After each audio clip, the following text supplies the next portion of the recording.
Hi guys, this is Katisay Vlog and welcome back sa aking YouTube channel. So for today's video mga katisay, ayan, ngayon ay April 10 at birthday ng aking kapatid. Umuwi nga pala ako dito sa Ongos para nga makipag-birthdayan at makipag-banding sa aking mga magulang at syempre sa aking mga kapatid. Second day ko nga pala dito sa Ongos dahil nga nung first day ay kami naligo sa dagat at syempre nakita nyo naman na kami ay nag-volleyball noon at na-upload ko na yon. Mapapansin nyo dito mga katisay na bagong ligo ako at syempre nga kami ay kakain sa labas. Naku, ang aking ina pag hinarap mong camera, ayan, pangiti-ngiti na siya. Natatawa nga pala ako ng time na ito dahil nga puno na yung cellphone niya kare reels. At lalo na tong bunso kong kapatid ay takot sa camera. Paano na tayo makakapag-vlog nito? Ito nga pala yung papa ko, napakasipag at napakapogi. Isa rin sa nagre-reels. Baka inamang pamilyang vlogger, baka ito. At syempre ito nga pala yung birthday boy na si Macnell.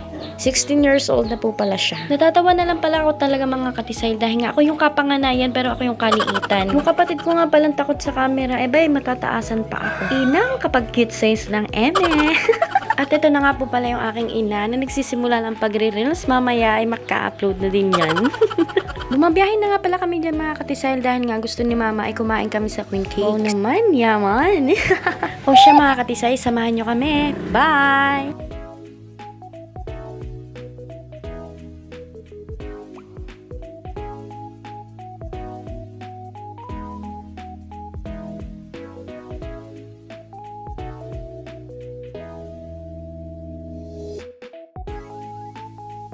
So, nandito na nga pala kami sa Queen Cakes na kung saan dito kami manananghalian. Dahil nga dito kami kakain. At di na nga nagsaing sa bahay dahil nga birthday nga. Oo.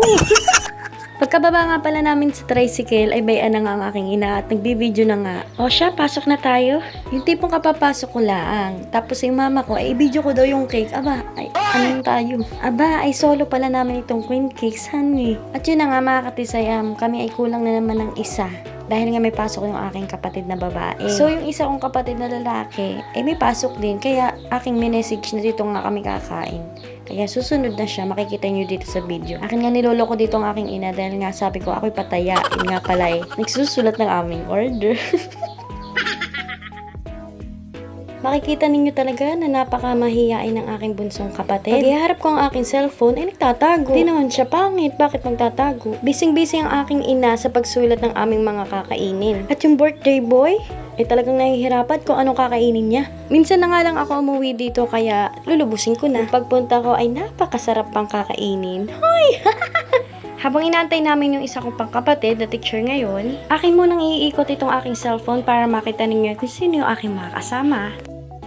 Siyempre ako, ganda-gandahan lang kahit walang igaganda. Siyempre, nadami ko din yung aking ina para tay.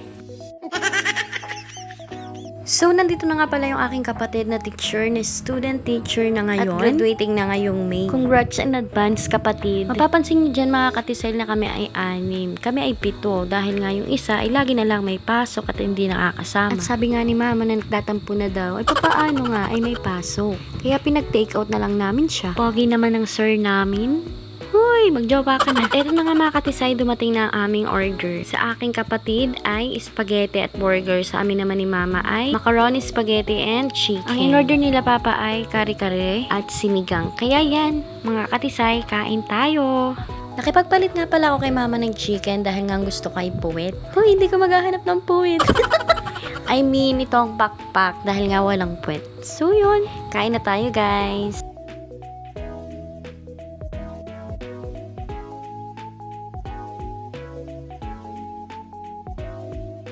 So, ayun na nga mga katisay, tapos na pala kami kumain. At yan, nagpapahindag na lang kami at kami ay aalis na rin. Konting kwentuhan, konting hambugan. Sa tinagal-tagal ko nang nakatira dito sa Real, ilang beses pa lang ako dito nakakakain talaga. Nakakain lang kami dito kapag may birthday, ganun. Pero masasabi ko, nasaan na yung diet doon? Kumain ka talagang mawawala yung diet mo. Oo, lumulubo ka na naman. Sobrang sarap. At ito na nga yung sinasabi ko ay, kapag nabusog ka, ay aantokin ka talaga. Kayo rin ba guys? Ganyan, kapag kakakain ay inaantok? Ayan, ang tagal kumain ng bunso kong kapatid. Ako inaantok na dito sa aking kinauupuan. Pinagtitripan na naman ako dito. Ano na rin? Kaya pa ba? Lunukin mo na pati buto. Yung ako pag nabusog inaantok, yung kapatid ko pag nabusog natutulala. Tapos yung teacher kong kapatid ay panaingat-ngat ng buto. Kung nilulumod yun na lang yan lahat, hindi tapos na. At so yun na nga mga katisay, tapos na kaming kumain at kami ay tatayo na para magbayad na. At baka naman hindi makapagbayad ay makulong pa. Thank you Lord, busog na naman ang aming tiyan. Ho, ay talaga namang said yung pagkain namin. At tingnan nyo naman, para namang tinahig ng manok. At ito na nga mga katisay, papunta na kami ng counter para magbayad na si Papa. Si Papa na lang laging taya. Ano dito mga kapatid ko, parang hindi marunong magbasa at hindi pa ma-open ang pinto. Tapos eto, iharap ko na naman yung camera sa mama ko at magpo-posing na naman, o diba? Nalungkot yata yung papa ko sa binayaran niya, kaya eto. Aalis na talaga kami. Akala ko naman pagkatapos namin kumain, kami uuwi na sa bahay. Ay hindi pa pala. At sabi nga ni Papay, kami daw magpapahangin muna sa bandang kay Susuyo. O hala, tayo na. Kaya yun mga katisay, samahan niyo ulit kami. Bye!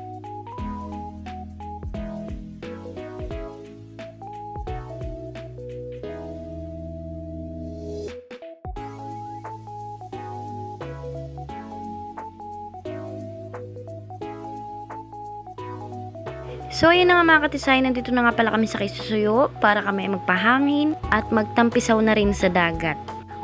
Para wala naman kami tabing dagat, kami na may pagtawid lang sa bahay namin ni dagat na. Namang sa tinagal-tagal ko na nga palang nakatira sa Real, ay ngayon pa lang ako dito makakapunta sa Kisusuyo na kung saan ay nakapunta na sila ng ilang beses dito nila mama. Para magpahangin din. Ay dito naman pala ay mahirap ang daan. Mapapansin ninyo mga katisayhan yung mga kapatid ko ay madali lang pagbababahan Aba ay pagdating sa akin ay ilang oras bago makababa. At tingnan nyo ulit itong aking mama. Ay bababa na laang ay magbibideo pa. Ay nakay ako hirap na hirap pag nakikita ko si mamang ganayan. Kung siya ako'y maglalakad muna ay papaunahin ko muna sila mama. Bago ako at baka naman bigla akong bumaligtad ay kaawa naman sila. Ay sa bigat kong ito. At tingnan nyo naman ang mama ko. Tingnan mo, pagbibideo ay kasama sa pagbaba niya. O, bahala ka diya. Mag-ingat ka. Aba namang, para namang bata si mama. O, tingnan nyo. Parang ako iaalalay din. Pero ako parang una akong babagsak sa sobrang hirap ng daan.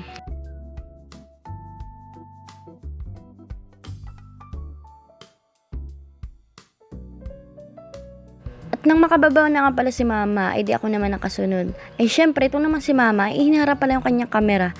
Di sa akin nakafocus. Aba, ay nung nakita ko naka-upload na sa Facebook niya, ay talagang hirap na hirap ako nung bumaba. Ay talaga namang, tingnan nyo. Baga sa panit yung aking nanay, oo. Aray!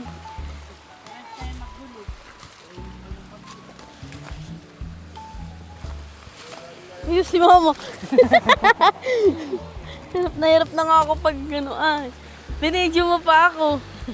Hirap na hirap.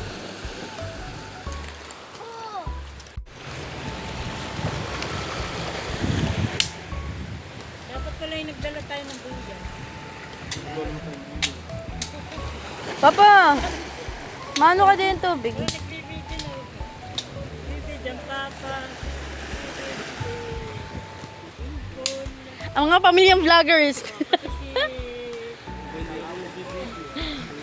hindi na magkaintindihan ito. So, nandito po kami. Pagkatapos po naming kumain sa Queen Cakes, nandito po kami nagpapahangin para ma-relax at mawala ang stress.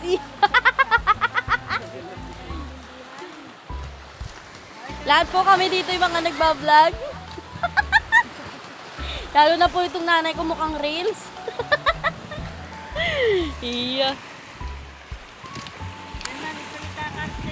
Nagpapahangin po muna kami dito sa mga malalaking bato. At ako yung binidyo ng aking ina.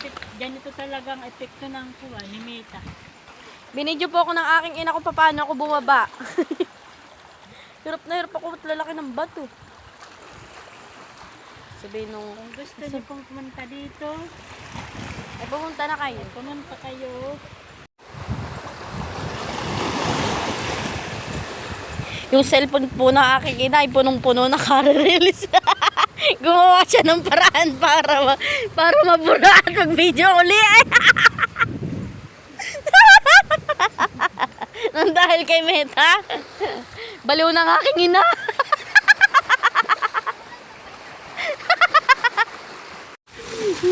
Palibot-libot lang yung camera.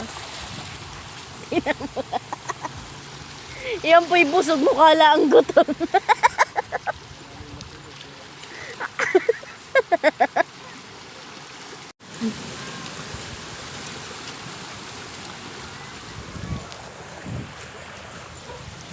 Tingnan niyo yung aking ama't ina ay talaga namang napaka-sweet. Di po sila nag-aaway at talaga namang mapapansin ninyo na mahal nila ang isa't isa. Kala mo lang yung mga binata't dalaga. Tingnan niyo't hindi natanda ang mga mukha. Samantalang ako mukhang matanda.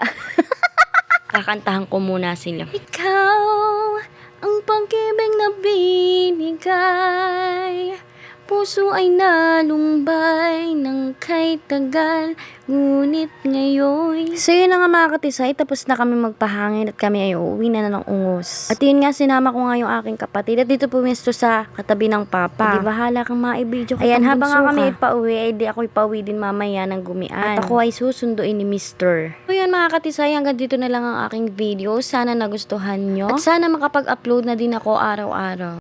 Don't forget to like, share, and comment sa aking YouTube channel. Bye! Love you all. Mwah!